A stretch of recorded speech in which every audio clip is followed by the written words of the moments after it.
All right, everyone, I have on Nayanka Paul, and I'm so excited that she's here today because we are going to talk about period poverty. And if you've seen their account, it's called Bloody Bitches. And I started following it, oh, man, I want to say at least a couple years ago now, and just really loving the work that they're doing, spreading awareness about the accessibility of feminine hygiene products. But now they've just gone even more beyond that, helping out families and creating resources and ways to give back, and the importance of spreading this information about how so many things just really aren't that accessible, and how it's really ridiculous how expensive it is just to take care of our bodies as menstruating people. Like, I shouldn't have to be paying an arm and a leg just to take care of myself. So I'm really excited to have this conversation. I just want to thank you for coming on the podcast today.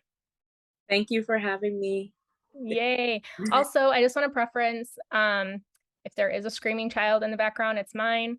Um, so normally my mother-in-law watches the kids and I'll go record at her house and have like a quiet space, but her internet went out. So everybody's at my house right now. It should be quiet, but if there is a child screaming, I apologize in advance. But I'd love for you to start with, how did you create Bloody Bitches and what led you to start this community and this resource that you've founded? So I was a sophomore in college when I started the process of it wasn't even Bloody Bitches then when I started it though. Like I was on my period and I was having intense cravings, intense cramps, and I was like, there really isn't because at that time, a lot of those subscription boxes were popular, like FabFitFun, Mm-hmm. because those are the names or whatever. And I was like, but there's not one that's like really geared towards just like caring for yourself, like when you're on your period, like, like even putting like little like snacks that you crave and like just having that, like if someone put like a little kind of care package for yourself together and like send it to you every month, like that would be like the cutest thing. I feel like it would just make your period just like so much better. So from the start, it was just centered around the aspect of care. And then at the time, I was taking entrepreneurship classes, and I started just like pitching the idea, just like that, as a subscription model and just like a box for care for menstruators. And then as I started getting deeper into my classes and started taking social entrepreneurship classes and studying also just more about menstruators and how our body works and also how expensive our products are, and realizing like this is a real issue. Like this is a real issue. Like people cannot afford menstrual products. I struggle to afford menstrual products. There's a whole population that struggles to afford menstrual products. And of course, naming it now as period poverty, and really also talking to other people that have these struggles like this. In my social entrepreneurship class, we just started building on the idea more. And it just shifted really from a business standpoint to more of a community initiative, like a complete 180. Like honestly, like because in the business class I was still pitching it as a business idea, and not to say that a community initiative isn't a business, but like in the way that we were like gearing it at first, like the whole subscription model and everything like that, it just completely took a whole turn and became a community initiative. And that was about 29 it was 2019, September 2019. So this has been officially 3 years since Bloody Bitches Wow. has been rolling. Um, and it's just been amazing, the growth that it's had, the impact that it's had, the impact that people have had on us as well, and just how much we've learned from people in our community and other communities. It's been a journey. It's been a journey for real. Mm-hmm. Yeah, that's so amazing. I'd love to dive into, like, really what is period poverty? Like, what does that mean? What does it look like? Because I mean, I'm just thinking of some people close to me when we were talking about uh like budgeting and things like that, how Right. um like my sister, when her and her husband were like, wow, like we're spending way too much money, like they had, it was like when the market turned in 2007, they were Right. over their head, they were trying to get out of debt, and they were on like a $50 a week grocery budget. And like buying feminine products is like 5 to 10% of that. It's Right. like how then every single month when that happens, it is so expensive. And it's ridiculous that even like prescription wise, like I can get a prescription for so many other things, where I'm paying borderline nothing, $1 Right. for, certain things. But when it comes to something that isn't in our control, like we're going to get our periods every month, Exactly. and there's no help. So I want to talk about how you how you put it. Realistically, most people, at least most people that I know, most people in this world, especially the way the economy is set up right now, everybody has a budget usually for groceries. If you have a $50 budget for groceries, if you think about it, especially when people go to groceries, if you're going for toilet paper, if you're going for paper towels and menstrual products, those three things alone take up, I would literally say 80% of that budget, because those three in total could come out to $20. Hmm. So my math is probably off, but still, it takes up a lot of that A big budget. chunk, yeah. It takes up a big chunk of that budget, especially you don't know how many people have families, how many people, if your family has more than one menstruator in your household, that $50 isn't enough. And I remember reading an article about this family in the UK and the mom saying how, you know, she was struggling to afford menstrual products for herself because she has a family to take care of. And of course, she's going to prioritize their food and their basic necessities over her basic necessities.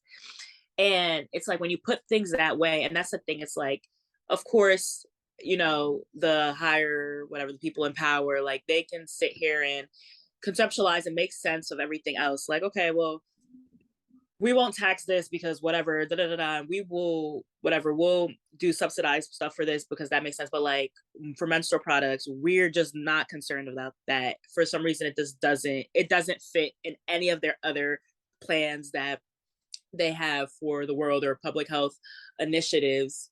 When it's just like, if you consider how much and could really conceptualize, it's just like this is poverty. Like people are literally having to budget and opt out of what they can get and what they can't get. People are living paycheck to paycheck. There are some people that aren't living paycheck to paycheck. And also, when you talk about poverty, you have to realize that poverty looks different.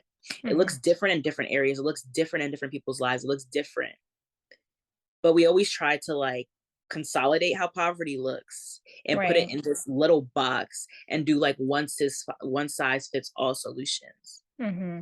And that's something that we had to also consider as we were building Bloody Bitches and developing it, because we have solutions too. Like we have families that we can offer and say, hey, we can give you guys free menstrual cups, because that when you have a menstrual cup, you don't have to worry about buying, menstrual products or whatever. So that alleviates that pain, right? But then there are some families that we can't give you a menstrual cup because you may not have running water Hmm. or consistent running water to always clean and like, have the sanitary needs to make sure your menstrual cup is okay, right? Hmm. And then also there are some families that they may not have that awareness and education. And honestly, a lot of our community doesn't have that level of education or level of awareness. When you don't know something, you're very, very like wary about it, right? And that's understandable. That's completely understandable. So it's just like there's so many little implications and concerns that just aren't cared upon when it comes to menstruators. And this is a huge, huge, huge, huge public health issue. Like there are Hmm. students that go to school and, that's where they get their menstrual products from. And that should be okay. Like, like if families can't afford menstrual products, then it should be in public spaces. Hmm. It should be at the local library in the bathroom. It should be at the community center. It should be waiting, you know what I mean? Just for free. Just let people grab it. Because if they can't afford it and you guys don't care about it, well, then there should be able to have spaces where that they do have them for free. Hmm.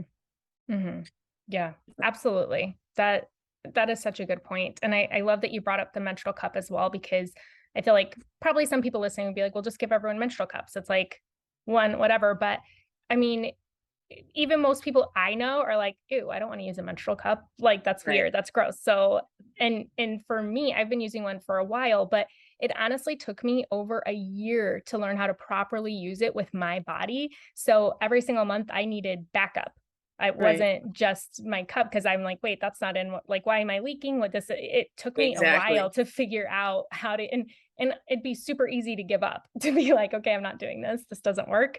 But also, yeah, the water situation. There's a lot of places that people don't even recognize don't have running water or even clean water. And you can't just boil your cup every single time between trying to change it out. Like this is a Exactly. real accessibility issue. And it needs to be, it just blows my mind that it's not taken care of. Like we've like to be the life givers in this world, our bodies go through so much. Like to be the ones who are being impregnated, menstruating, being impregnated, birthing, there's such lack of help. And it Right. starts at the beginning with menstruating. And then it carries through all the way. And it's like, man, if we can, let's start at the beginning here. Let's help out when people are starting to get their periods and provide products, maybe not tax products for them at least. And that's like one way to start helping. Right. And it's, yeah, there's so much with the accessibility that I can just unpack, like the placement of stuff. Of course, financially, we talk about, and then our folks with disabilities, like certain disabilities, you can't use certain products. And we also don't talk about that, and if you're someone that doesn't have a disability, you don't think about this stuff, or Mhm. you may think about it, but you can only get so close to understanding something that you may not have. So it's just like, how do we create spaces where we're having these conversations and really understanding stuff that we can help each other? And then I always say something that's really big about me is just like where we offer things in communities, like there are a lot of community initiatives, and sometimes, depending on who's in charge of those community initiatives, they may, place their service in a place where the folks that need it the most aren't as comfortable going there, or they're not aware of it.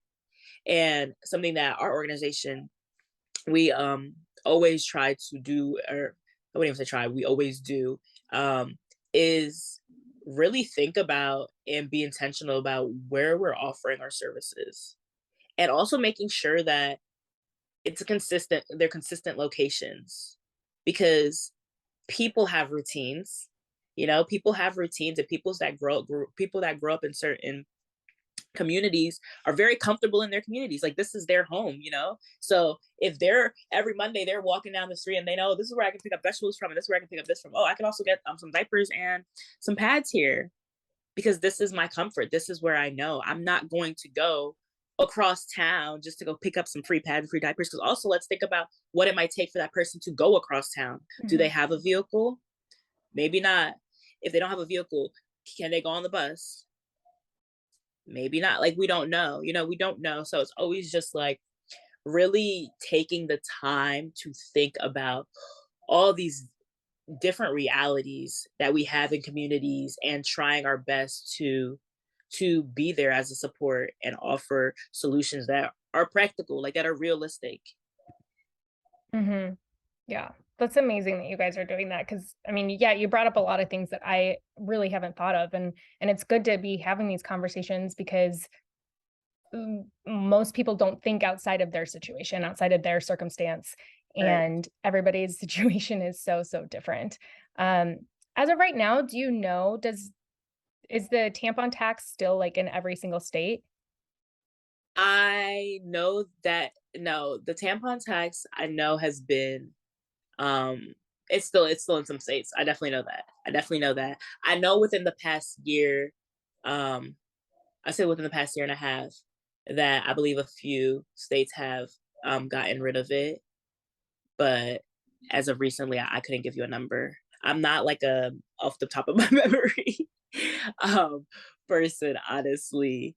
Um, but with that and the abortion laws, things have been very like really going crazy, and it just again it brings it back to how many public health concerns that we have. Right. Right. Oh, for sure. And even just like looking at some of the lists of resources, which I'll link in the notes, there's so many lists of resources and articles that you guys have put together. And like, it's crazy to me that US policymakers are addressing menstruation because I don't want some like 60-year-old guy trying to think of like what to do with menstrual products because they just don't understand and never will. And it's really hard when you have people like that who are making those types of decisions because, like I said, they're just like never going to get it. They're never going to understand. So the representation even is so lacking. Right. And it's also everybody who can afford, like even the women and they're like making these decisions, like you have no problem like Right. getting access to menstrual products. And so it's hard when that lack of representation is such a disservice to everybody else. Yeah. And well, just to backtrack, I get a number. It says about so we have 20 states that have eliminated tampon tax and about 30 states that still have left to go. So we have a long way to go. Pennsylvania has been one of the states that has had tampon tax eliminated since 1991. Awesome. But again, tax is such a like yes, of course, like why is menstrual products still considered a luxury tax? Nobody knows. But at the end of the day, like the tax isn't what's really stifling like our pockets. It's the fact that why am I even paying for it? And if Mm-hmm. I'm paying for it, why am I paying this much for it? Right. For like And some cotton balls on a string. and then why also are there tiers, right? Mhm. To menstrual products, to that anything that has to care for your body. Like why isn't there just all around like good, natural, healthy products in stores, right? Why is there you have the cheaper, lower kind that has all the chemicals and that's not good for you. And then we have this, and then we have the best option that's like $15, $20. And it's just like, that's cruel. Like, that's Mhm. cruel. That's cruel that, of course, if you put options in front of someone, and of course, the option that they can afford, they're going to go for that option, right? Because at the end Mhm. of the day, it's like, okay, well, I guess I have to pick something, especially if it's to care for myself. But it's just like we should always have the better option. We should always have the healthy alternatives, and they shouldn't be an arm and a leg to get. Mhm. Right. Well, there's been so much information that's come out in the last few years too about the hidden ingredients in menstrual products. And so I saw like on your resources too that some companies were like they're forced to list the Yeah. No, some no, companies New they York. yes, some companies yeah, I think yeah, state has like forced or like has I would say forced, but like has made it like you have to like list what's in your products. But yeah, a lot of companies were like not listing like what they're they and that's what I'm always wondering because sometimes when you pick up products, like it'll list like maybe two or three like what they made something with, and it's just like this can't be it. Like, this can't be it. Or it's like an active ingredient or something. It's like, this can't be it. Also something that's come to light, which is also something I've been always super wary about whenever that came to light about what was being used in like menstrual products, the chemicals and all of that. And a lot of companies had started switching over that weren't like known for that. Like you had always started having like organic stuff and whatever. And I remember just trying to stray away from those brands because I'm just like, I don't know if I really trust you because you weren't always like this. And you just switch, what switch. And also you have to really pay attention because some brands like they may use organic cotton, but they have other things that aren't necessarily sustainable. And it depends, of course, what options are you going for too? Are you going Mhm. for like organic cotton, but you don't care if the packaging's sustainable and whatever? Are you going for all around sustainable and healthy? Like there's different alternatives. But a brand that I really did like, and we were always, we especially during the pandemic when we were getting products, we were always getting This Is Al. I don't know if you heard of that brand. We Oh were yeah, always yeah, yeah. getting their It just has like an L on the package, right? yes, Okay. it's super cute. Like, of course, like we were getting it, especially because I'm just like, this is really one of the more alternative packages because they were priced just the same way as like Tampax and I'm like that. Like you could literally get like 50 tampons for like $5.99, Hmm. right? Such a steal. But compared to like Quora and like other brands that are like they give you like 10 tampons in a box and it's like $6.99, $7.99. Um, it was like okay, this is really cool, this is really good, and I also like them, and we were getting them a lot, and then comes to find out, I think in the most recent months, um they're saying that this is actually has like hidden ingredients and it's not as actually as healthy as, you know, we thought it was for our bodies and stuff. And I'm just like, this is horrible. Like, this is really Yeah. horrible. And it's just horrible. Like, I understand how, like, especially doing research about like how our products created, right? How our products created and understanding why there are certain things that why people use plastic, you know, why plastics and products and like why certain things make a product more sturdy and things like that. You know, it takes time and resources to create the healthier alternative. It doesn't mean that it's not possible, it just creates time and like, yeah, and there's just so many things and it's just like, but the fact that people believe it's okay to distribute something and not be open about what you're distributing, that's that's horrible. Like, that's honestly horrible. Like, that's a huge ethical issue that I just don't understand how someone could be okay with it. Mhm. Right. And I mean, everything that you're saying too applies to so many everything that we're getting in our everyday life, like the greenwashing. So saying that this is organic and it's like, okay, but by the FDA, a percent, like only this percentage has to be organic or the main ingredient has to be organic or whatever for them to use that on the packaging. It doesn't Yeah, mean that it all is or that everything's okay. yeah, Um, and I mean, it's the same with food with everything. Like if we're yeah, trying to do the best we can, it's not affordable and it's so ridiculous. Like I wish I could buy all organic groceries, but I cannot because that would be the same price as our mortgage. Like we can't right, like we no most people I know can't afford to buy all organic and then you feel like maybe you're not doing your best for your family or for yourself. It's like, okay, am by using this tampon versus that, am I putting myself at risk? Because there has been some studies of ingredients that are linked to cervical cancer or that are linked to other things. And it's like, okay, like, what am I supposed to do? right.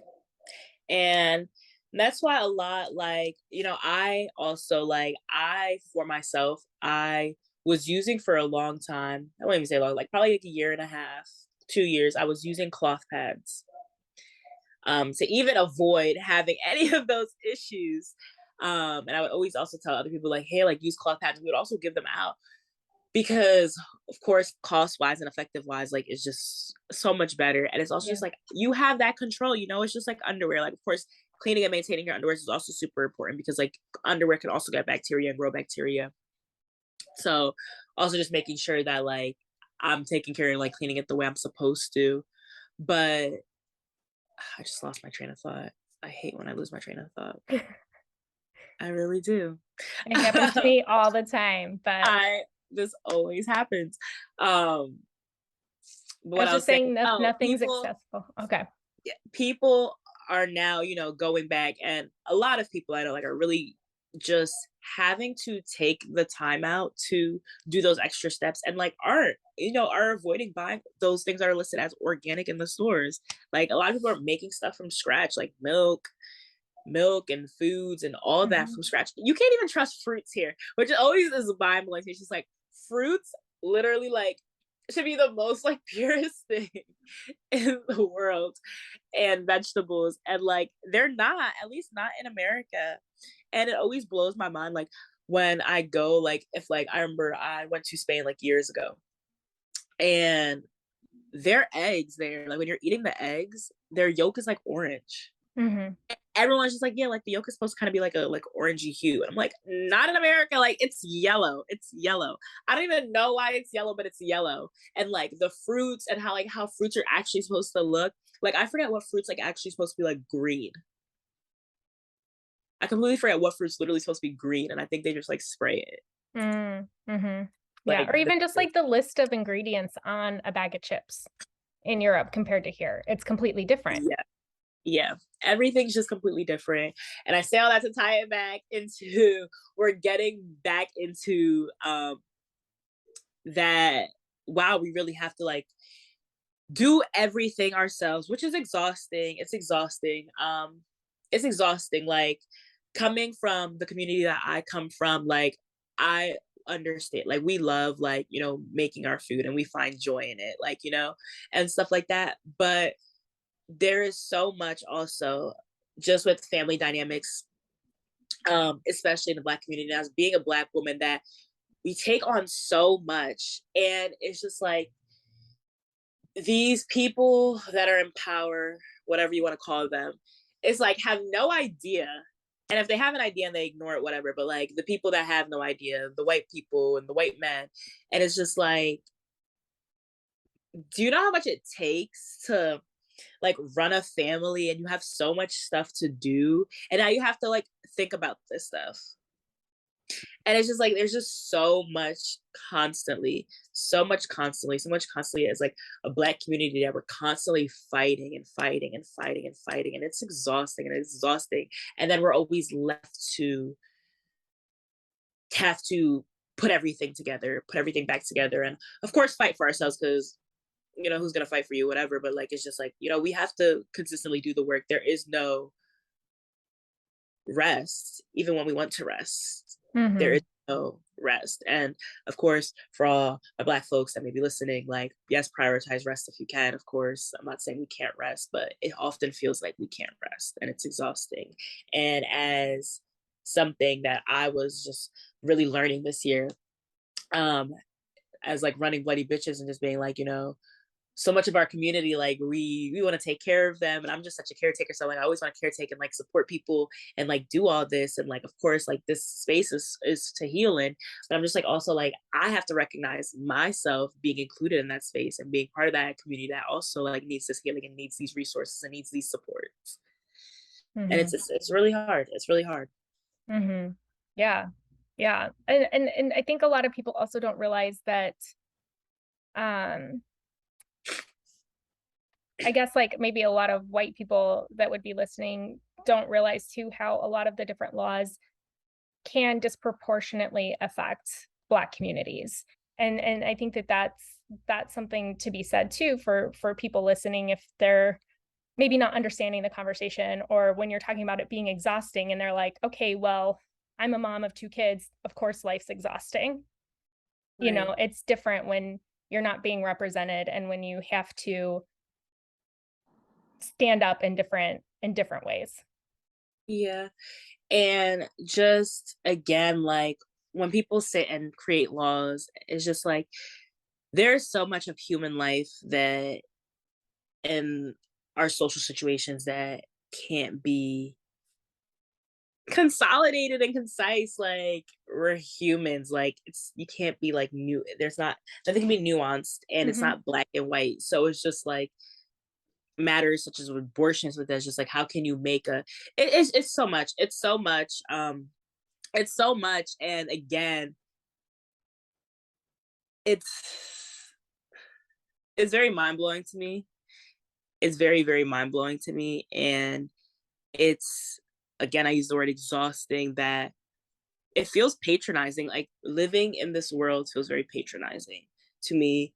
The fact that I have to fight for my health, the fact that I literally have to go out actively every day, whether it's protesting, whether it's fighting to get products into this one place, or doing, all these things. And it's just like, when a simple solution could just be like, make it free. Like I literally like don't care. Like just make it free, make it accessible. Like I don't understand. I don't understand, as this world is filled with people. Like it's been populated with humans. Like we're here. Why is treating each other with care like not the driving force? Like that just blows my mind that care is not a driving force when Mm-hmm. dealing with others. Like it's literally mind blowing to me. Like this isn't a factory. We're not picking up packages. And even that, like, should be like everything that you do in life should be treated with care. Like I can't. No, it's so good. It's so true. And what you're saying too, I mean, there's been humans from the beginning. Like how have lessons not been learned? How are we still going through these different things? Like it's so hard to wrap your mind around. But then, I also have to internally look at myself and see like, okay, like where can I show more care in my own life? Like maybe I'm Right. not in Iran helping these women out, but how can I show up than to be a difference in this world. Because it's so easy to look at other situations and be like, man, I'm going to make an Instagram post about this, whatever. But how am I showing up? How am I giving back? How can I create more care and create more space in my life for this? And I think that that's also something to be said of the conversation, because it's like, obviously you have talking to you and listening to you, you're doing so much. Like, I'm like, wow, like I should be doing more. Like you are out there, you're doing so much, and you're so passionate about this subject and you care so much. And that's something that like we need to take away listening to this, is like, okay, like how can I show up a little bit more in my life? How can I be a little more caring, a little more understanding? Because we're all human. Yes. Yeah.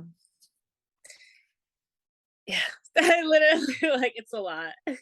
Yeah, yeah, but I'm valuing this conversation with you so much because just of the internal reflection as well of like, you use the word exhausting, and I think most people listening would be like, man, I am tired too, but it doesn't mean that the work's done. It Like it doesn't. doesn't stop. And as exhausted as it can be, there is, you know, a beauty in community. And something that I wish that everybody gets to experience is just being part of a community, like truly being part of a community. And of course, like with grief and joy and all the emotions that we experience in our human life and vulnerability, sharing that with the community is something that you'll never forget, something that like a feeling that you'll never ever forget. And it's truly, truly beautiful. So, as exhausting as this can be sometimes, and hard and painful, it's equally just as beautiful getting to share moments in community with people and build in community with people and talk and have these spaces where we can talk and just share how we're feeling and just lean on each other and provide for each other, honestly. Like I've been truly blessed to experience the amount of love and joy and vulnerability and grief that I've shared with people in my community. Mm-hmm. Yeah. Yeah. Community is definitely vital. I'm going to share also the resources. You have a community resource list for the Philadelphia area, which is Yes, I amazing. do. That's awesome. And I feel like that, I mean, this is also inspiring me to try to like look up some stuff where I live as well to put that together, because I mean, I have people reach out every once in a while looking for things, and it's like it'd be so much easier if there was just like a resource list where people could get. It's Yes. for maternal, prenatal, and parenting families. So and get that stuff. So I would love to for people listening, when they donate to Bloody Bitches, like where does that money go? Like how does that help out your cause and initiative? So the money goes to menstrual products, of course. The bulk of our money goes to menstrual products. Our money also goes to other why am I blanking on the word? It'll go to family fundraisers. So like oftentimes like, there'll be single mom fundraisers, or fundraisers for like single parents, and like families that may be going through it. So either we'll, get some of the money there, or we'll just be like, hey, like what do you need and what can we give? Because oftentimes it is like clothes or menstrual products and stuff like that. So we'll just also, go and give our physical donations. But it's really for the money goes to menstrual products and for community members in needs. Mm-hmm. Um, and so, yeah, we're very appreciative of everybody that donates, and the people that still, donate, because we're also not as active on social media anymore. And that's something that we had to step away from, realizing just like there's so much on the ground that needs to be done. And as much as I love sharing information, um, that's not where my heart is right now. It's very much like figuring out more what we can do on the ground, and reaching from there. So, we appreciate physical donations. We appreciate monetary donations. We accept monetary donations through our PayPal is Bloody Bitches, is the same name. Our Cash App is Bloody Bitches as well.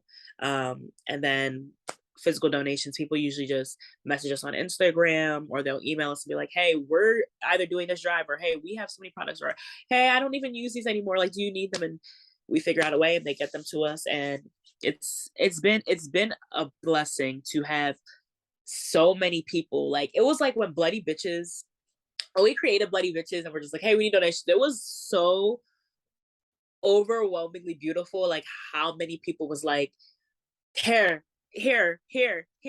Like, I've been needing to give this somewhere, but I didn't know where, like, who takes them and what to do with them. Like, it's just like, yo, people really want to like help. Yeah.